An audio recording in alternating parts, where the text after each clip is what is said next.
दोस्तों, अगर आप दिसंबर माह में अगेती सब्जियां लगाने की सोच रहे हैं तो आज का ये वीडियो आपके लिए काफ़ी इंफॉर्मेटिव होने वाला है, क्योंकि आज के इस वीडियो में हम बात करेंगे दिसंबर माह में लगाई जाने वाली कुछ ऐसी सब्जियों की खेती के बारे में जिनको अगर आप दिसंबर में लगाते हैं तो आने वाले दिनों में वो सब्जियां आपको काफ़ी अच्छा मुनाफा देकर जा सकती हैं।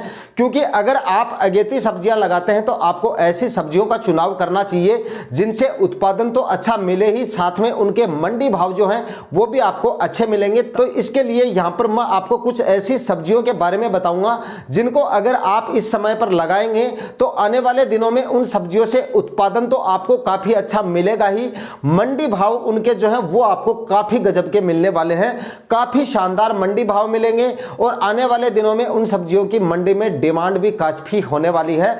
तो आज का वीडियो आपको कंप्लीट वॉच करना है। चैनल पे नए हैं या सब्सक्राइब नहीं किया है तो चैनल को सब्सक्राइब कर लीजिए, साथ में बेल आइकन भी प्रेस कर दीजिएगा ताकि समय समय पे आपको खेतीबाड़ी से रिलेटेड वीडियोस मिलते रहें। नमस्कार दोस्तों, मेरा नाम है सुरेश और आप देख रहे हैं खेत किसान झुंझुनू। तो दोस्तों, यहां पर मैं आपको 3-4 फसलों के बारे में जानकारी देने वाला हूं और आने वाले दिनों में अगर आप इन तीनों चारों फसलों को अगर आप लगा लेते हैं तो आने वाले दिनों में आपको वो फसलें काफी अच्छा मुनाफा देकर जा सकती हैं अगर आप मेरे बताए गए तरीके से उन फसलों को लगाते हैं। यकीन मानिए आने वाले समय में उन फसलों की मार्केट वैल्यू है वो काफी अच्छी रहेगी और आने वाले दिनों में मंडी भाव भी उनके काफी अच्छे आपको मिल जाएंगे, उत्पादन भी उनसे जो है वो आपको काफी अच्छा मिलेगा।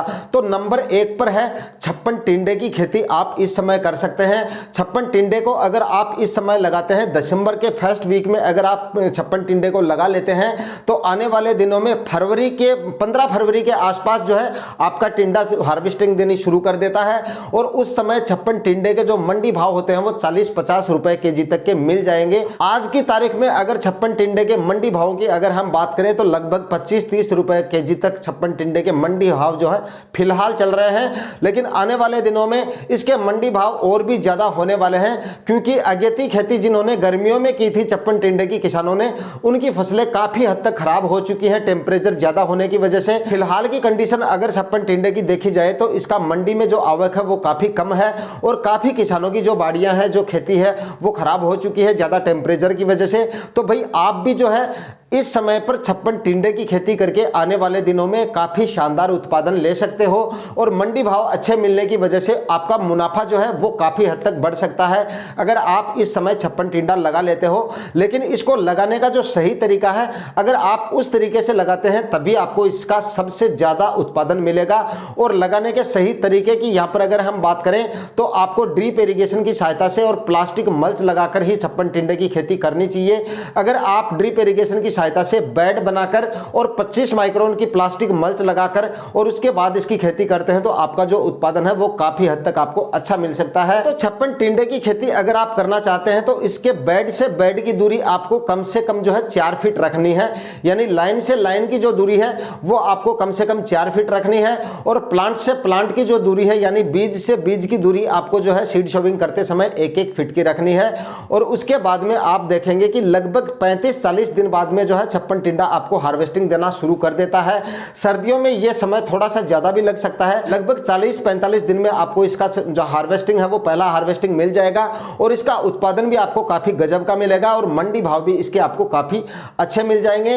और इसमें रोग वगैरह है वो ज्यादा टेम्परेचर जब होता है उस समय इसमें थोड़ा वायरस वगैरह का अटैक हो जाता है जिस समय ज्यादा टेम्परेचर होते हैं। लेकिन अगर आप दिसंबर में इसकी खेती कर लेते हो तो आने वाले दिनों में गर्मियों से पहले ही ये आपको उत्पादन दे देगा और उस समय आपको इस खेती से काफी अच्छा मुनाफा मिल सकता है। तो अगर आप दिसंबर में अगेती सब्जियां लगाने की सोच रहे हैं तो भाई यहां पर आप जो है थोड़ी एरिया में छप्पन टिंडा लगाकर देखें, काफी अच्छा मुनाफा आपको इससे मिल सकता है। अगली फसल की दोस्तों यहां पर अगर हम बात करें तो यहां पर आप दिसंबर माह में लौकी की खेती करके भी काफी अच्छा मुनाफा ले सकते हो। काफी सस्ती और कम बजट में होने वाली खेती है। हालांकि प्लास्टिक मल्च वगैरह का खर्चा जो है वो तो आपका होगा, लेकिन बीज का जो खर्चा है वो इसका कोई ज्यादा नहीं होता है। इसका बीज जो है वो आप माहिको का 8 नंबर जो वैरायटी आती है उस वैरायटी का आप सिलेक्शन कर सकते हैं। हालांकि मार्केट में इस समय और भी काफी सारी वैरायटियां आ चुकी है। अगर आपको माहिको का 8 नंबर नहीं मिलता तो आप किसी दूसरी वैरायटी का सिलेक्शन भी कर सकते हो। लेकिन अगर दिसंबर माह में आप लौकी की खेती करते हो तो यकीनन आपको लौकी की खेती से भी काफी अच्छा उत्पादन तो मिलेगा ही। मंडी भाव भी आपको जो है शुरुआत में लौकी के जो मंडी भाव होते हैं वो 20-25 रुपए तक आपको मिल जाते हैं। अगर लौकी के 15 रुपए केजी के भी आपको मंडी भाव मिल जाते हैं तो आपका प्रॉफिट काफी शानदार निकल के आ सकता है। लौकी की खेती अगर आप सही तरीके से करोगे तो इससे भी आपको काफी अच्छा बेनिफिट मिल सकता है। लौकी की खेती अगर आप दिसंबर माह में कर रहे हो तो लाइन से लाइन की दूरी आपको 6 फीट रखनी है। हालांकि गर्मियों में 7-8 फीट की रखी जाती है, लेकिन इस समय अगर आप करते हो तो लताएं कोई ज्यादा नहीं फैलती हैं। तो इस समय अगर आप इसकी खेती करो तो लाइन से लाइन की दूरी आप 6 फीट रखें, यानी बेड से बेड की दूरी आप 6 फीट रखें और प्लांट से प्लांट की दूरी वही आप 1 फीट रख सकते हैं। प्लास्टिक मल्च आपको अवश्य लगानी है। काफी किसान भाई बाद में कमेंट करके पूछते रहते हैं भाई सर्दियों में अगर आप किसी भी तरह की अगेती सब्जियां लगा रहे हैं, चाहे आप छप्पन टिंडा लगाएं, चाहे आप लौकी लगाएं, चाहे आप करेला या खीरा, किसी भी तरह की अगर आप खेती करते हैं तो प्लास्टिक मल्च सर्दियों में आपको लगानी जरूरी है। यहां पर अगर आपको अच्छी कंपनी की प्लास्टिक मल्च मिल जाती है जिसमें माइक्रोन की चोरी ना होती हो, अगर आपको यकीन है पक्का बिल अगर आपको मिल रहा है तो यहां पर आप 25 माइक्रोन की जगह 21 माइक्रोन भी काम में ले सकते हो। 21 माइक्रोन की जो प्लास्टिक मल्च आती है उसका भी काफी अच्छा रिजल्ट है और मैं वही काम में ले रहा हूं। इस साल मैंने वही प्लास्टिक मल्च खरीदी है क्योंकि काफी कंपनियां जो लोकल कंपनियां होती है उसमें माइक्रोन की काफी चोरी होती है, यानी जो 20 माइक्रोन की बताते हैं वो 20 से कम मिलती है, 25 माइक्रोन की बताते हैं वो 20 माइक्रोन की आपको मिलती है, जो 30 माइक्रोन की बताते हैं वो 20-25 माइक्रोन की आपको दी जाती है। तो इस तरह की अगर आप खरीद रहे हैं तब तो आपको थोड़ी सावधानी बरतनी है। अगर आप किसी रजिस्टर्ड दुकान से पक्के बिल के साथ खरीद रहे हैं और किसी ऐसी कंपनी की अगर खरीद रहे हैं जिसमें माइक्रोन की चोरी नहीं होती हो, थिकनेस जितनी बता रहे हैं उतनी अगर आपको मिल रही है तो आप 21 माइक्रोन की प्लास्टिक मल्च जो है वो भी काम में ले सकते हो। फाइनली दोस्तों, अगर आप दिसंबर में अगेती सब्जियां लगाने की सोच रहे हो, यहां पर जो है आप लौकी की खेती करके भी काफी अच्छा मुनाफा ले सकते हो। दोस्तों अगले नंबर पे आप दिसंबर में खीरे की खेती करके भी काफी अच्छा मुनाफा ले सकते हो। दिसंबर में अगर आप खीरा लगाते हो तो इसके भी आपको आने वाले दिनों में मंडी भाव जो है वो 35 रुपए से लेकर 40 रुपए तक मिल जाते हैं। और अगर आप खीरे की खेती कर लेते हो तो इसका उत्पादन जो है वो भी आपको काफी शानदार मिल जाता है। बेल वर्गीय सब्जियों में इस समय अगर आप दिसंबर माह में लगाते हो तो इनके लिए काफी उपयुक्त समय है। दिसंबर में आप इनकी खेती करके काफी अच्छा मुनाफा ले सकते हो। दिसंबर माह में अगर दोस्तों आप खीरा लगा लेते हो तो आपको आने वाले दिनों में यानी कि मार्च महीने में लगभग आपका खीरा जो है वो हार्वेस्टिंग पे आ जाता है। वैसे तो खीरा जो है 50 से लेकर 60-65 दिन में आपको उत्पादन देना शुरू कर देता है। हालांकि सर्दियों में थोड़ा सा समय ये ज्यादा ले लेता है। तो यहाँ पर आप जो है इस समय खीरा दिसंबर में अगर आप लगा लेते हो तो मार्च माह में जो है आपका खीरा हार्वेस्टिंग पे आ जाता है। और आपको भी पता होगा कि मार्च महीने में खीरे के जो मंडी भाव होते हैं वो काफी शानदार होते हैं और उत्पादन जो है वो तो काफी गजब का इसका मिल ही जाता है।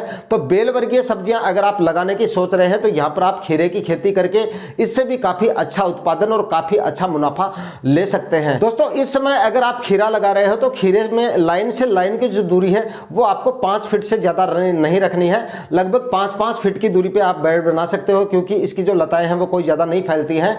और 5-5 फीट की दूरी पे इसके आपको बेड बनाने हैं, यानी लाइन से लाइन की दूरी 5 फीट रखनी है और प्लांट से प्लांट की दूरी इसकी भी आपको 1 फीट ही रखनी है। वही प्लास्टिक मल्च आपको इसमें भी काम में लेनी है।